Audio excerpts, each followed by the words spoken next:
May isang lalaking sumugod sa kanya at mahigpit siyang niyakap sa baywang. Kiise, bakit hindi mo sinasagot ang mga tawag ko? Hindi mo sinasagot ang mga text ko. Hindi mo rin binubuksan ang pinto. Akala ko kung ano nang nangyari sa iyo.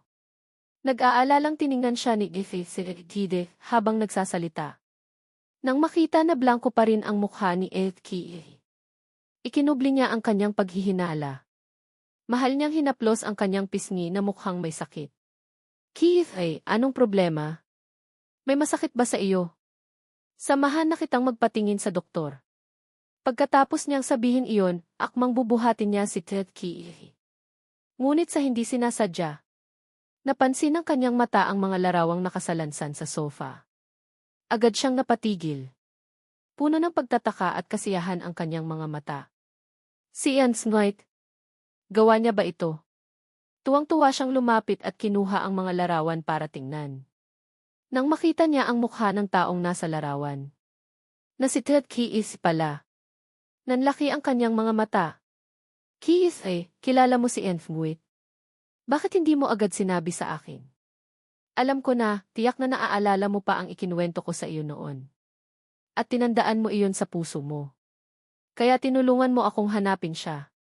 Hindi ba Kiisay? Ang bait mo talaga sa akin. Iguhit ka pa niya sa mga larawan. Ibig sabihin, hindi pa siya patay. Alam ko na, tiyak na gusto lang niyang magtago. Kaya nagpanggap siyang patay. Kiisay, gusto ko siyang makita. Dalian mo na akong dalhin doon. Yumuko si Kiisi para tingnan si Tide. Mahigpit siyang hinahawakan at ayaw siyang bitawan. Malamig siyang nagpumiglas. Patay na siya. Patay na? Paano nangyari iyon? Akala niya, iginuhit lamang ni Enf with si Kiisi.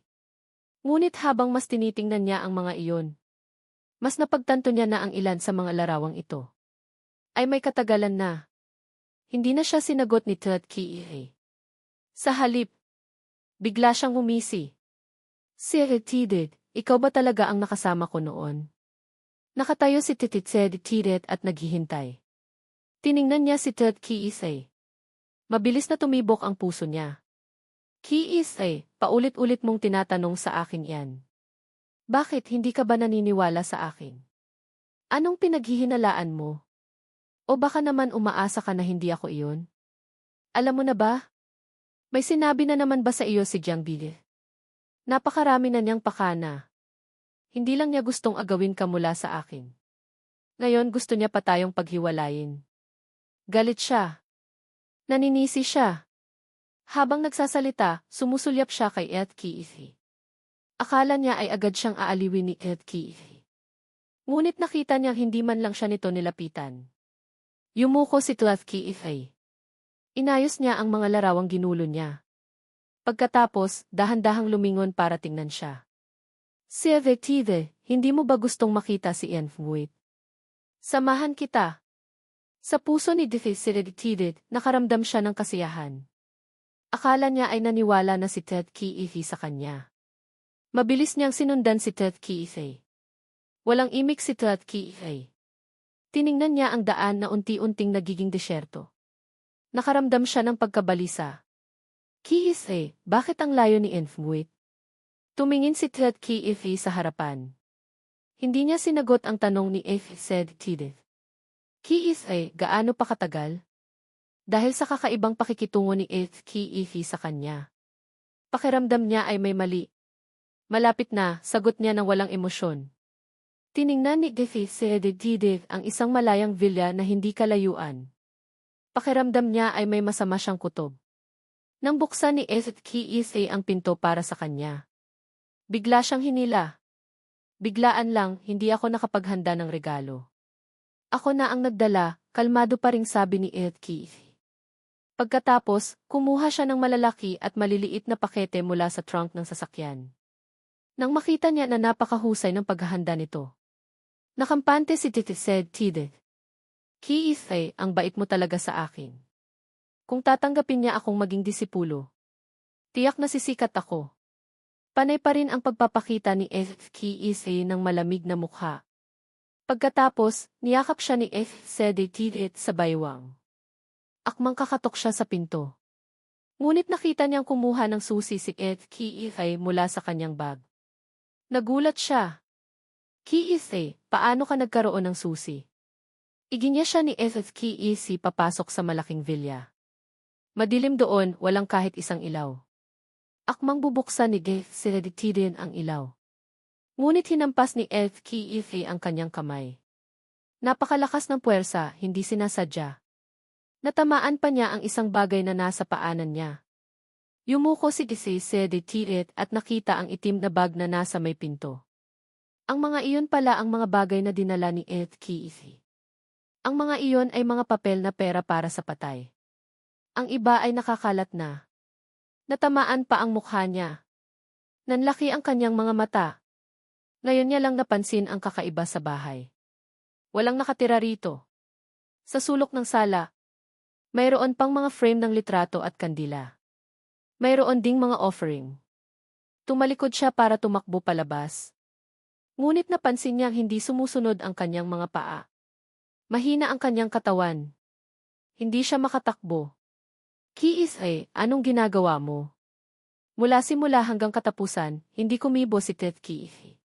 Ngunit nang makita niyang gustong umalis si Kiisay, kumilos ang kanyang talukap ng mata. Hindi mo ba gustong makita siya? Nilait niya si Kiisay. Sa sumunod na segundo, hinila niya siya papunta sa sulok na iyon. Nang makita niya na ako ang nasa litrato. Nanlaki ang kanyang mga mata. Bakit siya? Patay na si Gyang Dide. Patay na talaga siya. Natakot si Kiisay habang tinitingnan ang litrato at si Kiisay. Maputla ang mukha ni Kiisay. Pahakbang siyang lumapit kay Kiisay. Nanginginig ang buong katawan ni Kiisay. Hindi niya mapigilang umatras. Hanggang sa hindi na siya makagalaw. Mahigpit na hinawakan ni Kiisay ang buhok niya. Puwersahang hinila siya sa harap ng litrato ko.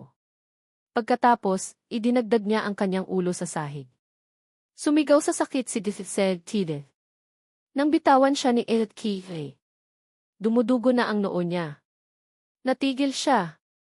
Nanginginig ang kanyang buong katawan at hindi siya makatayo. Kumuha si Kiisay ng lighter.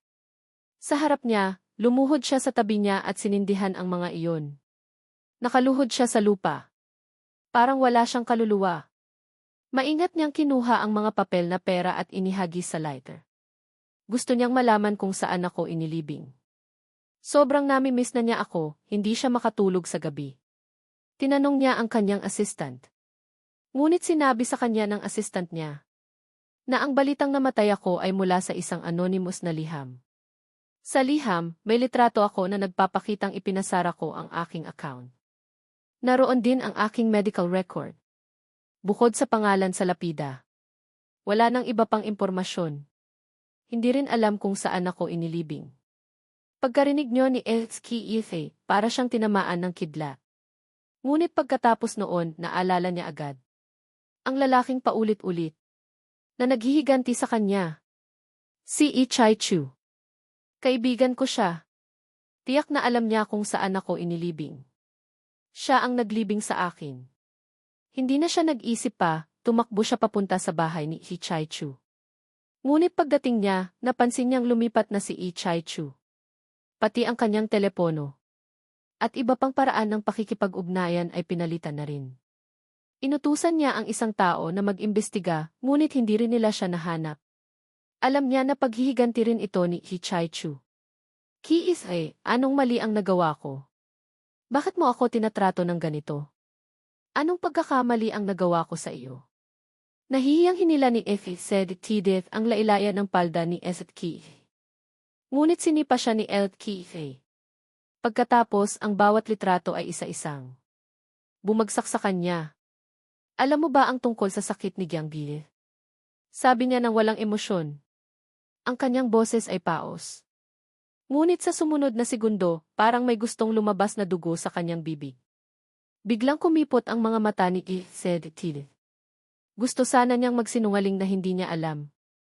Ngunit ang mga litrato na ibinato ni Kiisay ay malinaw na nakakuha ng litrato niya. Agad siyang nataranta at gustong magpaliwanag. Ngunit ayaw ni Keisei na pakinggan ang kanyang mga paliwanag. Bigla siyang yumuko. Mahigpit na hinawakan ng kanyang kamay ang liig niya, hindi man lang kumurap. Tiningnan niya ang mukha ni Keisei. Unti-unting pumupusyaw tulad niya. Tumulo ang luha mula sa sulok ng mata ni Keisei. Sa isang banda, tumatawa siya ng malakas. Lalo siyang nakakatakot. Ikaw ang lahat. Ikaw. Dahil sa iyo. Linoko mo ako na nagkukunwari siyang may sakit. Kung hindi, hindi sana ako. Nawala ng pagkakataong makita siya sa huling pagkakataon. Ginagamit ni Keisei ang lahat ng kanyang lakas para tanggalin ang kamay ni Keisei. Ngunit sa sumunod na segundo, bigla siyang binitiwan ni Keisei. Nahihiyang gumapang siya palayo kay Keisei. Nagtago siya sa sulok ng dingding, humihingal. Puno ng takot at pagsisisi ang kanyang mga mata. Nang makita niyang nakatayo lamang doon si Keisei at umiiyak. Nakatingin sa litrato ko. Bigla siyang umapela.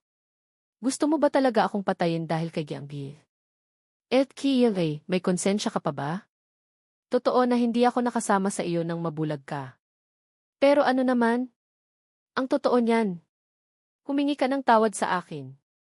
Nangako ka noong taong iyon na magkasama tayong habang buhay. Ikaw ang nagsabi na ako lang ang maaaring maging asawa mo. Pero anong ginawa mo nang itaboy ako ng pamilya sa ibang bansa? Nakipagtalo ka kay Gianggi. Sinabi mo na hindi mo siya nagustuhan simula pagkabata. Pero lagi mo siyang binabanggit kapag kasama mo ako. Sinabi mo na mahal mo ako pero nang umalis ako. Tinitingnan mo lang ako habang umaalis. Hindi pa kasama rito na nagpanggap kang mahal ako. Sa pagsasama ninyo ni Gianggi, nakipagtalik ka sa iba ng 99 na beses. Keisei, ito ba ang pagmamahal na sinasabi mo? Napakababa at nakakadiri. Tapang siyang nagsalita. Ngunit pagkatapos, nakaramdam siya ng takot. Natatakot siya na sa sumunod na segundo, sasakalin na naman siya ni Keisei. Ngunit ang mga mata ni Keisei ay hindi kailanman lumisan sa litrato ko. Parang nasiraan siya ng bait nang kunin niya ang litrato. Paulit-ulit na hinaplos ng kanyang daliri iyon. Tama ka. Hindi kita mahal. Ang taong mahal ko ay si Gianggi. Biglang kumipot ang mata ni Keisei. Bago pa siya makakilos, malamig siyang tiningnan ni Keisei. Keisei, babayaran mo ang mga pagkakamali mo. Dito ka na lang muna. Ikinulong ni Keisei si Keisei sa loob ng villa na iyon. Kinuha niya ang telepono at lahat ng kanyang pag-aari. Wala siyang iniwang pagkain sa kanya. Hindi niya pinansin ang kanyang pagsigaw, mahigpit niyang isinara ang malaking pinto. Pagkatapos, tumalikod siya at umalis. Halos masira na ang telepono niya dahil sa mga tawag ng kanyang assistant. Nang sagutin niya ang tawag, nakahinga ng maluwag ang assistant niya. Sa wakas ay sinagot mo na rin ang tawag ko. May malaking problema na kailangan mo ng lutasin. Hindi tumugon si Keisei. Sa halip walang emosyon niyang. Inutusan ng taong nasa kabilang linya na bumili ng ilang kahon ng alak at ipadala. Sa bahay ko. Pagkasabi niya yon, ibinaba na niya ang tawag. Hindi niya napinansin ang kanyang telepono. Isinara niya ang bintana ng silid. Mahigpit niyang isinara ang kortina. Yinakap niya ang unan. Sakim siyang suminghot ng bango na natitira roon. Ngunit agad niyang napansin na kahit ang aking sariling amoy ay unti-unti nang naglalaho, hindi niya na iyon matiis pa. Ang emosyong matagal na niyang ikinubli ay parang tsunami na tinatangay siya. Sa sakit at pag-asa, tinawag niya ang pangalan ko. Mas gusto niya na sana bumalik ang oras kaysa ngayon. Nang dumating ang assistant niya, gabi na.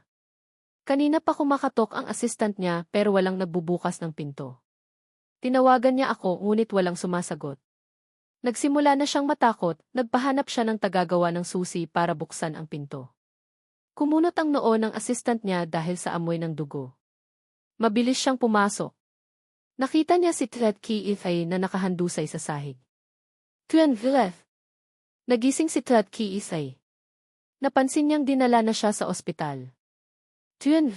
Hindi ka na maaaring uminom ng alak. Hindi nakinig si Ted Keefe sa kanyang assistant. Ginamit niya ang kamay na hindi nakakonekta sa drip para kapain ang kanyang katawan. Nasaan ang pulang tali? Nasaan ang aking pulang tali? Gulat ang kanyang mga mata. Sa sumunod na segundo, tinanggal niya ang drip sa kamay niya. Seth, huwag kang gumalaw. Kailangan mong magpahinga ngayon. Anong hinahanap mo? Sabihin mo sa akin, hahanapin ko para sa iyo.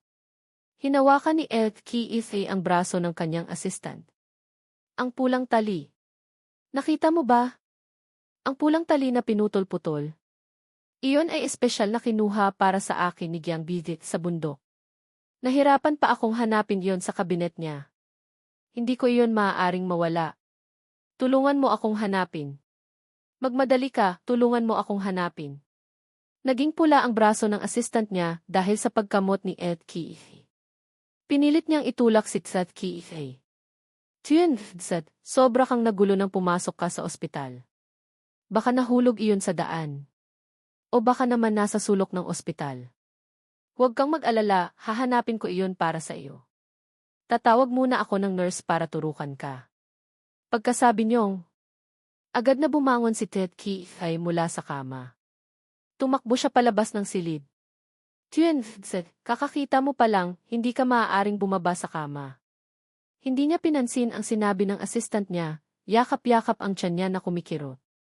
Sa bawat hakbang, parang pinupunit ang kanyang mga internal organ. Nasasaktan ang buong katawan niya at pinagpapawisan siya. Pagkalabas niya sa elevator, sumubsob siya sa lupa. Agad na dumugo ang kanyang ulo. Agad siyang tinulungan ng assistant niya. Tiningnan niya siya ng may halong emosyon. Seth, kumpara sa pulang tali ang kumpanya. Ang mas nangangailangan sa iyo ngayon. Pakisuyo, magpakatatag ka. Patay na si Gyang Dide. Dapat mo na siyang kalimutan. Isa pa, mahal ka niya. Siguradong ayaw kanyang makitang nagkakaganyan. Nanginginig ang mga mata ni Keefe. Gusto ko rin siya.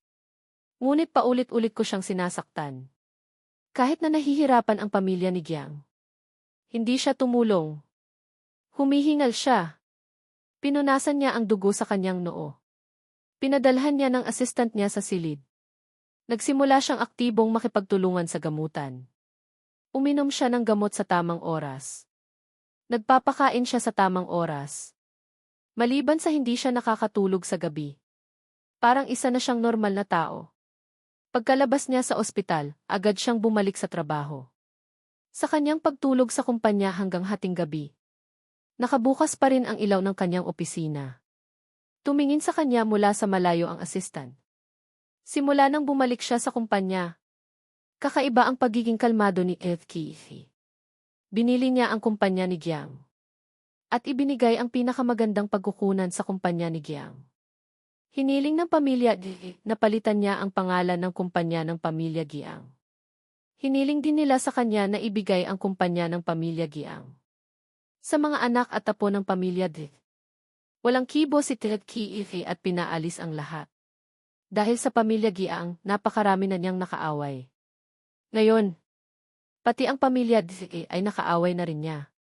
Umiling ang assistant. Bakit kaya nag-aalala pa ako kay Tien's death? Hindi ba't nalampasan na niya iyon? Bakit mas matatag pa siya kaysa dati? Tumingin muli ang assistant kay Ted Keefe na nakayuko sa mesa. Hindi ba't mo nararamdaman? Anong nararamdaman? Sa katauhan ni Tien's mayroong death aura. Nakatanggap si Ted Keefe ng maraming mensahe para batiin siya sa kanyang kaarawan. Ngayon niya lang naalala na kaarawan niya pala ngayon. Parang isang makina na naghinto ang utak. Walang malay na kinakapa ng kanyang daliri ang screen. Hindi niya alam kung bakit napunta siya sa text message ko para sa kanya. Keefe, maligayang kaarawan. Ang nakasulat sa screen ay parang halimaw. Nakaramdam siya ng lamig sa buong katawan niya. Para siyang sinasaktan ng isang invisible na halimaw. Hindi niya matiis ang sakit. Hindi makontrol ang kanyang katawan at nanginginig. Lumipad ang telepono mula sa kanyang kamay. Hindi niya alam kung dapat ba niyang sabihin na lubos ko siyang kilala. Alam ko na hindi niya babasahin iyon. O dapat niya bang sisihin ang kanyang sarili sa pagiging pabaya? Hindi niya napapansin. Tuwing kaarawan niya, ako ang laging unang bumabati. May balitang dumating, nakaramdam siya ng matinding sakit kaya hinawakan niya ang kanyang dibdib. Para siyang hindi makahinga. Nang kumalma siya, diretso niyang kinuha ang susi ng kotse at lumabas ng kumpanya. Tahimik ang villa sa gitna ng gabi. Pagbukas ng malaking gate, naamoy agad ni Keith ang masangsang na amoy sa loob. Amoy ng nabubulok na bangkay.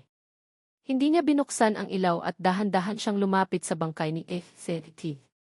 Si Keith ay namatay sa gutom. Nang mamatay siya, pareho niyang kamay ay kinagat. Sa sobrang sakit, nagpakurba siya na parang bola. Para mabawasan ang sakit. Sa dingding ay may mga kalmot, kinamot niya gamit ang kanyang mga kuko.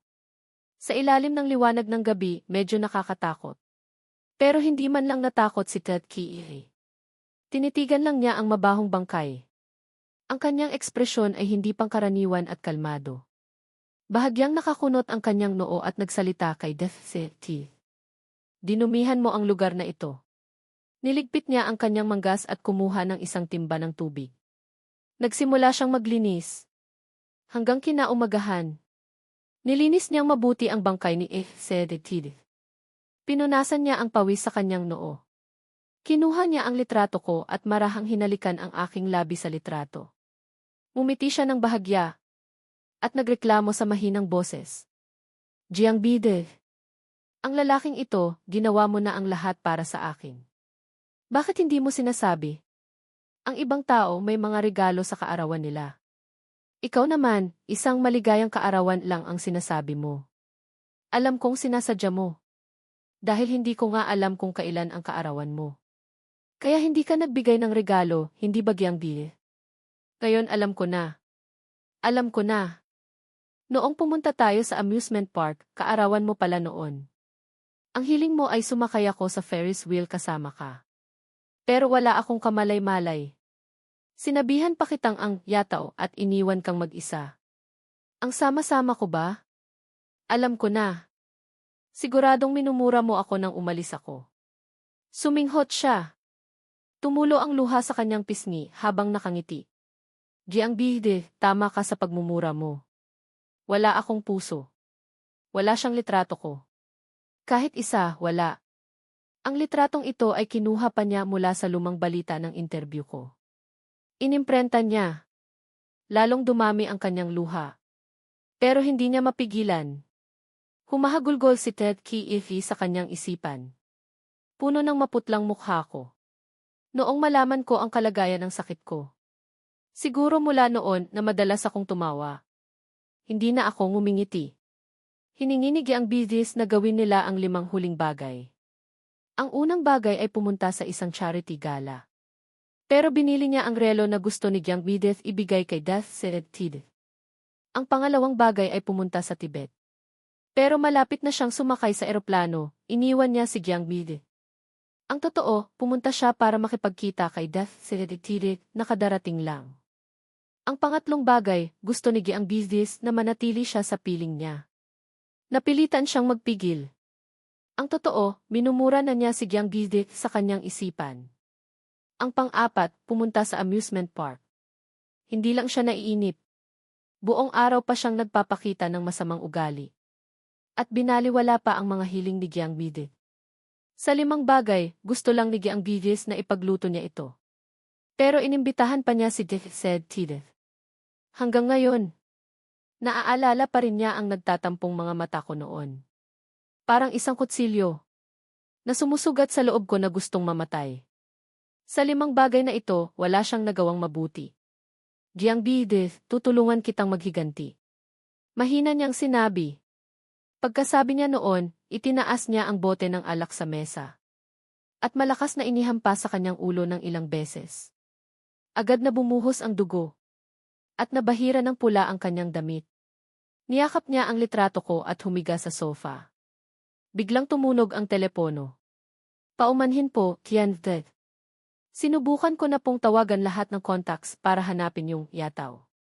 Pero wala pong makahanap ng pulang ribbon na hinahanap niyo. Malungkot siyang pumikit.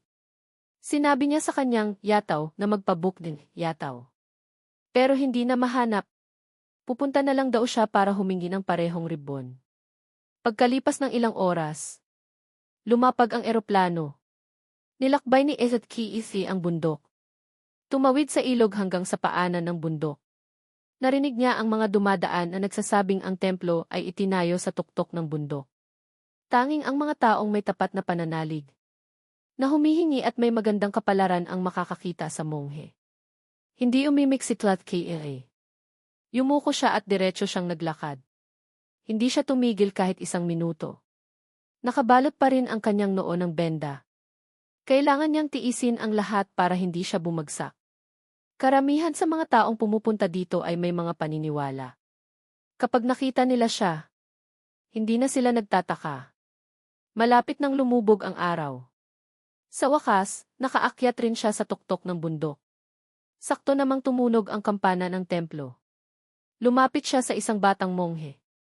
At nagmakaawang makita ang dakilang guro. Sa una, akala niya ay agad siyang papayagan. Pero ang batang monghe ay nagdala lamang ng isang piraso ng papel.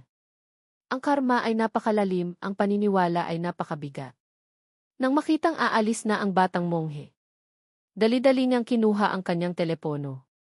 May pera ako. Magkano man ang kailangan ninyo, babayaran ko. Nakikiusap lang ako na bigyan niyo ako ng isang pulang ribbon. Gusto ko lang nabigyan ako ng dakilang guro ng isa pang pulang ribbon. Para maalala ko ang aking yumaong asawa. Paumanhin po, sinabi na ng dakilang guro na hindi niya maibibigay ang hinihiling ninyo.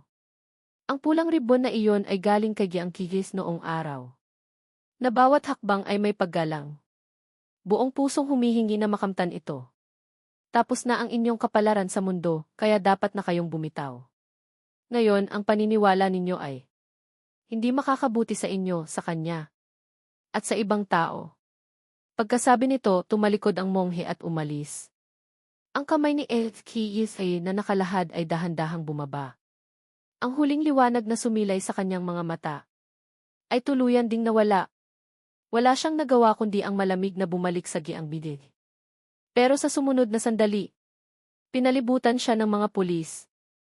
Sudsat, tungkol sa pagkawala ni Yataw. Gusto naming imbitahan kayong makipagtulungan sa pagsisiyasat. Paralisado si Ezat-Kiisi na sumama sa mga pulis sa sasakyan. May mga Yataw na biglang lumitaw at kinunan siya ng mga litrato. Ang mga litrato ni Ezat-Kiisi na dinala ng mga pulis ay lumabas sa unang pahina ng mga pahayagan noong araw na iyon. Si Ezat-Kiisi ay napakakalmado at tinanggap ang pagsisiyasat. Hanggat walang konkretong ebidensya, hindi siya pwedeng arestuhin ng mga pulis. Nang sunduin siya ng kanyang Yataw, ikinuwento din Yataw ang lahat ng epekto ng pangyayaring ito.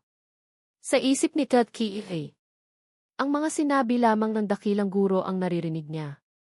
Pagod na pagod siya at hinihilot ang kanyang sentido. Giang bide. Mayroon ka bang pamangkin na malapit sa iyo? Nagulat ang Yataw at natigilan ng halos kalahating oras. Pagkatapos ay tumango siya at naghanda. Tatawagan ko po siya. Ang mga papeles para sa paglilipat ng shares ng kumpanya. Handa na rin po. Balak po ni Kenneth Drake na ilipat ang Giang Yataw sa kanya? Sigurado na po ba kayo? Ngayon po kasi halos nakatutok ang atensyon natin doon. Ibig sabihin po nito, parang puputulin ni Ezat-Kiisi ang isang braso niya. Gawin mo na lang ang sinabi ko. Nakita na po ba si Ichaichu? Puno ng pag-asa ang mga mata ni Ezat-Kiisi at garalgal ang kanyang boses. Yumuko ang Yataw. Wala po kaming makitang record na umalis siya. Siguro po, naroon pa rin siya sa giang bidid. Patuloy pa rin po namin siyang hinahanap. Sobrang pagod na si Ezat-Kiisi at hindi na makapagsalita. Dahan-dahan niyang ipinikit ang kanyang mga mata, na matagal ng puno ng mga ugat ng dugo. Ang balita na si Ezat-Kiisi ay gustong ibalik ang Giang Yataw sa pamilya Giang. Agad na nagdulot ng kaguluhan sa buong pamilya.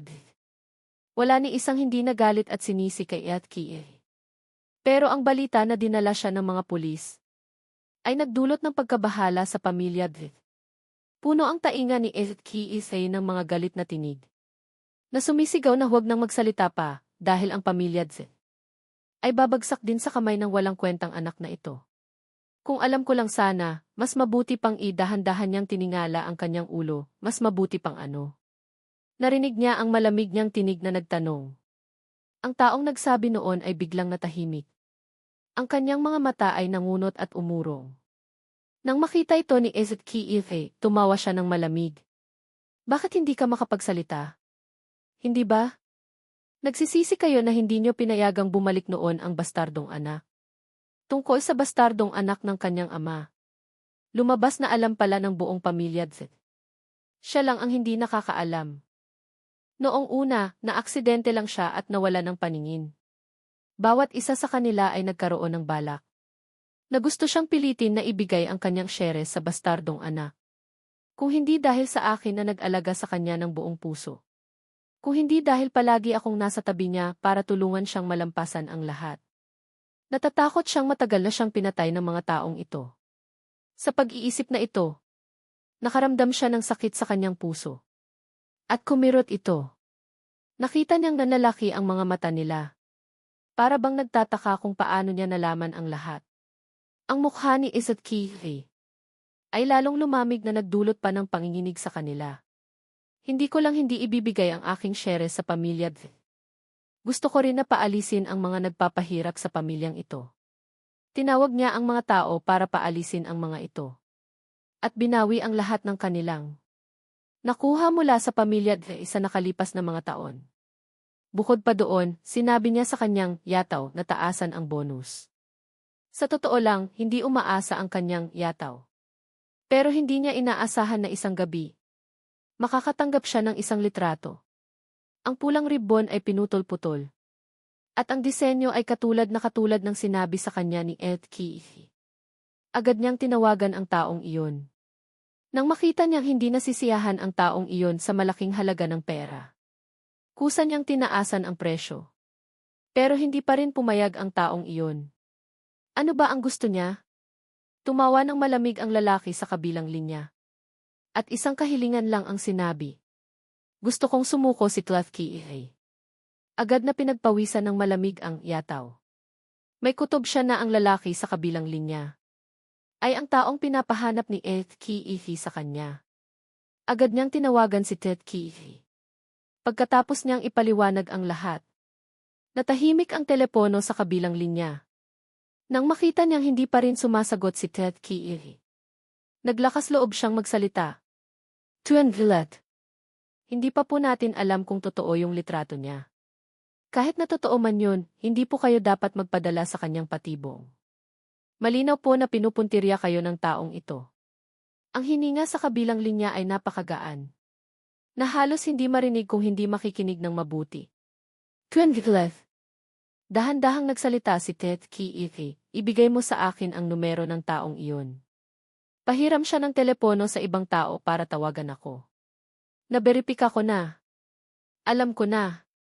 Ibinaba ni Ezekiefe ang telepono, hinigpitan ang kanyang kamay. At niyakap ang kanyang litrato.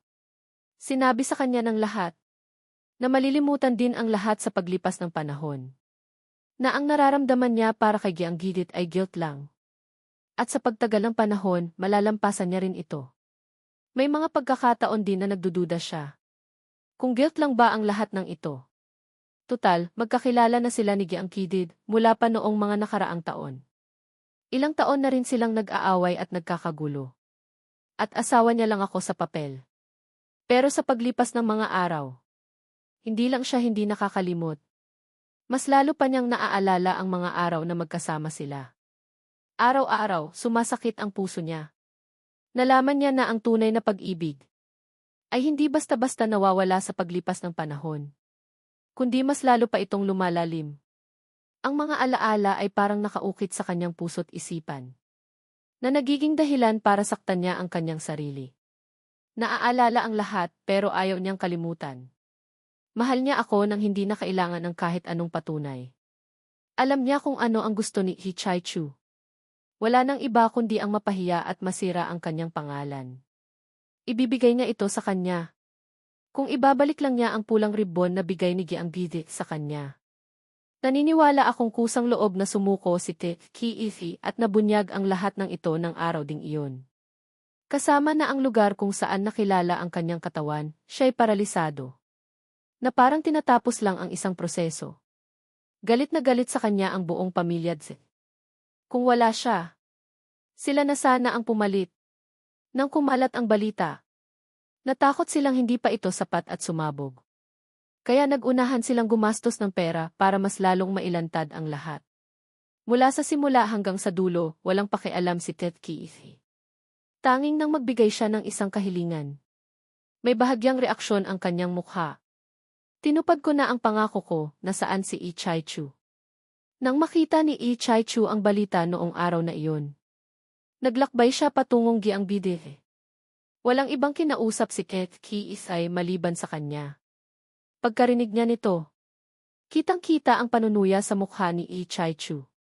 Tiningnan niya si Kiisay na walang emosyon, na may pagod at gusot na itsura. Wala na ang dating ganda at sigla niya. Nang makita siya ni Ichaichu, tuwang-tuwa siya. Kung hindi lang bawal kumuha ng litrato, siguradong kukuhanan niya ito ng litrato. At ipapadala kay Gyeongbide sa kabilang buhay para makita niya. Tiningnan niya si Ichaichu. Dinilaan niya ang kanyang tuyong labi na saan ang pulang ribbon. Hindi man lang binanggit ni Ichaichu ang pulang ribbon. Yumuko siya at kinuha ang notebook niya sa kanyang bag. Hindi kumurap si Kiifi. At pinanood ang bawat galaw niya. Inilagay ni Ichaichu ang notebook malapit sa dingding na salamin. Ano ito? Hindi maintindihan ni Kiifi, gusto niyang makita ang pulang ribbon. Hindi nagsalita si Ichaichu. Binuksan lang niya ang notebook at ipinakita sa kanya. Nang makita ni Kiifi ang nilalaman ng notebook, agad na nanlaki ang kanyang mga mata. Bawat pahina at bawat linya ay isinulat ng isang tao. Hindi nagsalita si Ichaichu. Pero hindi niya mapigilang manginig ang kanyang labi. Dahan-dahang nagsalita si Ichaichu. Kiifi, yung mga liham na natanggap mo noon. Hindi talaga galing kay Gyeongbide. Hindi mo alam kung gaano siya nasaktan noon. Kung gaano siya nahirapan. Pero pinilit pa rin niyang gawin ang lahat. Para isulat ang mga linyang ito. Noong una, gusto niyang gawin din niyo ang 10 bagay. Pero ayaw mo. Pumayag ka lang na gawin ang 5 bagay. Ang iba pang mga bagay. Isinulat niya sa notebook na ito. Ang mga liham na nakita mo ay kinopya ko lang. Tulala si Kiifi. At tinitigan ang mukha ni Ichaichu. Hindi niya mapigilang tumulo ang kanyang mga luha. Gaano kasakit? Hindi sumagot si Ichaichu, tinitigan lang siya nito. Pagkatapos ng mahabang panahon, yumuko ito. At binuklat ang notebook at inilagay sa harap ni Kiifi. Lumabas sa harap niya ang isinulat ko na pilit. Kung magkakaroon ng pagkakataon, gusto kong pumunta kasama si Kiifi. Parang pinunit ang puso ni Kiifi. At walang tigil na dumaloy ang dugo. Tuluyan na siyang bumagsak. At malakas na sinuntok ang kanyang ulo. Mahal kita Gyeongbide. Mahal kita. Umiyak si Kiifi na parang ulan. Na parang batang hindi na makakatikim ng candy. Sa kanyang mga mata, walang pag-asa at walang magawa. Sino man ang makakakita sa kanya ay iisiping mahal na mahal niya ako. Pero tinitigan siya ng matagal ni Ichaichu. At tumawa lang ito. Kiifi, mahal mo ba talaga si Gyeongbide? Tumango siya na nasasaktan. Mahal ko siya. Bakit ngayon ko lang nalaman? Na matagal na pala akong lubos na nagmamahal sa kanya? Bakit ba ang tanga-tanga ko? Bakit ko sinasaktan ang lalaking pinakamamahal ko? Kahit noong huling pagkakataon, hindi ko man lang siya nakita. Mali ka. Hindi mo talaga mahal si Gyeongbide, Kiifi. Hindi pwede. Tumalikod si Ichaichu at hindi na lumingon. Nanlaki ang mga mata ni Kiifi. At desperadong tiningnan ang kanyang likod. Matagal siyang hindi nakarecover sa kanyang emosyon. Ang sentensya kay Kiifi ay agad na ipinatupad. Hindi siya umapela. Araw-araw parang isa siyang patay na katawan. Na naghihintay sa araw ng kanyang parusa. Mayroon pa siyang kaunting pag-asa. Na baka sa kabilang buhay ay makikita niya si Gyeongbide. Dinalaw ni Ichaichu si Gyeongbide. Nagdala ng maraming bagay na gusto nitong kainin noong nabubuhay pa siya. Umiti siya at pinunasan ang litrato sa lapida ni Gyeongbide. Sabi ng lola ni Gyeongbide, isinilang na itong muli sa isang mabuting pamilya. Sa buhay na ito, mayroon siyang mga magulang na nagmamahal sa kanya at isang ate na nagtatanggol sa kanya. At mamumuhay siya ng masaya. Masayang-masaya gaya ng kanyang inaasam. Sa buhay na ito, hindi na niya makikita si Tat Kiifi.